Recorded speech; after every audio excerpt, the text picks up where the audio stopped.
iPhone 11 and 11 Pro are out, and you're probably asking yourself, should I upgrade? And if so, which one should I get? In this video, I'm gonna break it all down for you, so hopefully by the time you finish watching this, it will be easier for you to answer that question. Coming right up.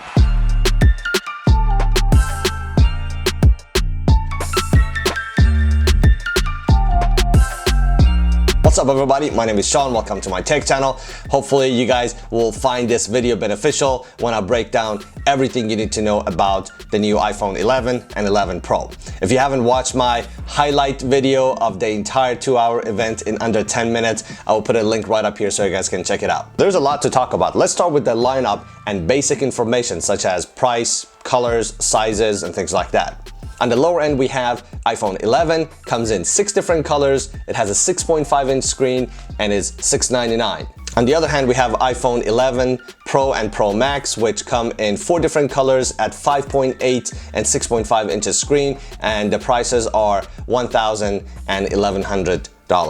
iPhone 11 is made out of aluminum and glass, and iPhone 11 Pro and Pro Max made out of stainless steel and glass. There are a lot of things that change, but there are 5 main features and information you need to know if you're thinking about upgrading. Number 1, water resistant. iPhone 11 is the successor to iPhone XR. iPhone XR was water resistant up to 1 meter for 30 minutes. iPhone 11 is water resistant up to 2 meters for 30 minutes. And iPhone 11 Pro and 11 Pro Max are water resistant up to 4 meters for 30 minutes. Second is performance. Obviously, it is given that every new phone comes with a new generation of Apple chip, and this year is no exception. The phones come with A13 Bionic chip, and there's a lot of focus on energy efficiency and machine learning. In both iPhone 11 and 11 Pro, you get the fastest CPU and GPU, and that is Apple's claim. I do believe them because A12 Bionic from iPhone XS and XS Max was very difficult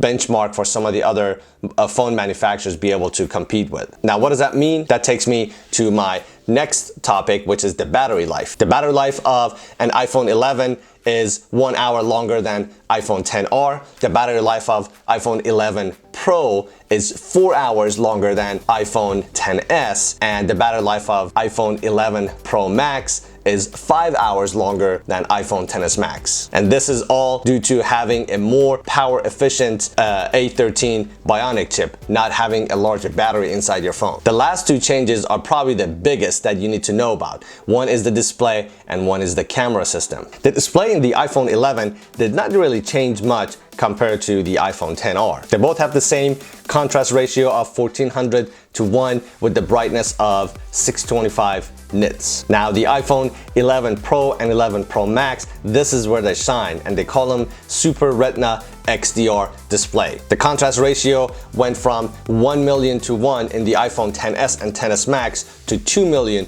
to 1. So you have a brighter screen with much better contrast ratio and longer battery life, and these are some of the main changes that you're gonna start seeing. The iPhone 11 Pro is separating itself from iPhone 11. And last, the feature that everyone's been talking about and Apple focused a lot during the presentation is the camera system. So iPhone 11 has 2 lenses now instead of 1 in the iPhone XR. You have your standard wide lens, and then you have an ultra wide lens, which is at 120-degree field of view. When you go to the iPhone 11 Pro or Pro Max, you have the same wide and ultra wide, but you also get a third lens, which is a 2x optical telelens. Besides having the 2x telelens, there's not a whole lot of difference between the 2 camera systems in the iPhone 11 and 11 Pro series. There are a lot of cool features that actually come with the ability and the power of the A13 Bionic chip and the fact that you have these camera system. The first one is Deep Fusion.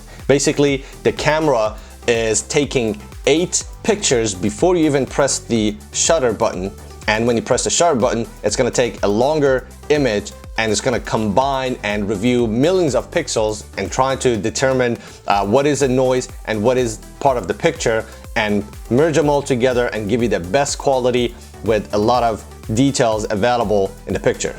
The second highly anticipated feature was the night mode. You have the ability to be able to take pictures in very dark rooms and situations, and the phone is going to be able to analyze the pictures and the frames, and through taking multiple pictures again, be able to put them all together and give you the best dynamic range and lowest noise available. Also, Apple has upgraded their selfie camera, went from 7 megapixel to 12 megapixel. You're also able to take 4K up to 60 frames per second video from all the cameras. So from your selfie and from the dual or triple lens that you get in your iPhone 11 or 11 Pro Max.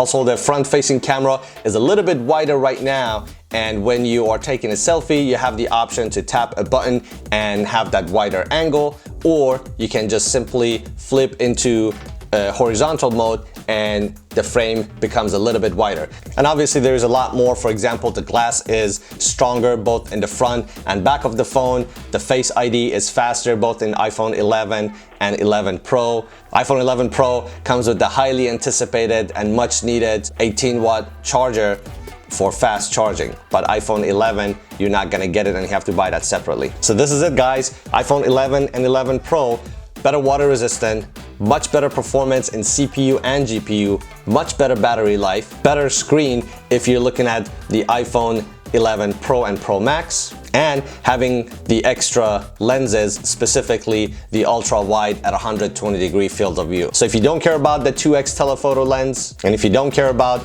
having the brighter and better contrast and better looking screen, then there's really no need for you to go consider the iPhone 11 Pro series. iPhone 11 will be just fantastic at $699. Another feature that was pretty awesome that I'm not sure if it's exclusive to the Pro series or you get it with iPhone 11 and Pro is the ability to be able to shoot with any lenses that you want at the same time through different apps. They demonstrated Filmic Pro's app that you get to choose multiple lenses, any of the three in the back and the selfie camera in the front. So you can choose 1, 2, 3, or 4 lenses at the same time to shoot separate videos. Now, most people, when they try to upgrade their phone, they consider two things. One is price and the other is value and features that they get. So we talked about all the features, we talked about the prices. One key component not to forget is the trade-in options. For example, Apple offers anywhere from $100 to $600 for your trade-in, depending on the type of phone you have. The iPhone XS Max at 64 gig, you can get $600 as a trade-in value. Also, if you buy any new phones, you would get 1 year of free Apple TV Plus. And if you use your Apple Card, you also get 3% cash back. So those are all the available discounts that you can and should consider when you're trying to buy this new phone. Also, Apple continues to offer iPhone 8 at starting price of $849 and iPhone XR, I believe, at $599. So those are two additional fantastic options you have if you want to wait for Apple's next major upgrade, which most likely is going to be next year.